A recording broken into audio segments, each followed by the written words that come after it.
decir que la Alternativa Democrática no va a postular ningún candidato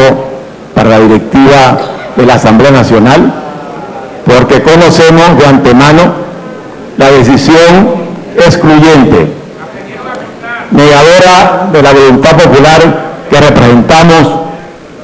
que ha tomado ya la bancada del oficialismo. Consideramos que en un país donde se vive la crisis que vivimos,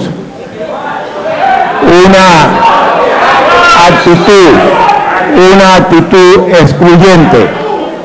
negadora de la voluntad popular que representamos quienes integramos la bancada de la Alternativa Democrática, esa actitud es contraria al interés nacional. Porque es un país que acaba de cerrar con una inflación en el año 2013 del 56%, donde ha crecido la tasa de homicidio por la vía de la violencia,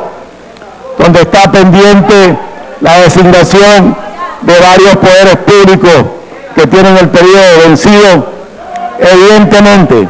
sensatamente, en función del interés de Venezuela, deberíamos todos estar convencidos de que es necesario, para poder enfrentar con posibilidades de éxito como nación, como país, los graves problemas que vive Venezuela, no es posible hacerlo con un país dividido en dos mitades casi iguales. Que es necesario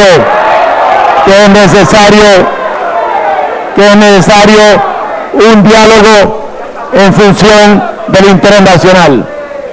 un diálogo donde ninguna de las partes renuncie a sus convicciones y a sus posiciones, pero que sí pueda contribuir a la búsqueda de la solución de los problemas fundamentales. No es un diálogo para que nadie claudique en sus posiciones, es un diálogo respetuoso, es un diálogo preocupado por lo que está ocurriendo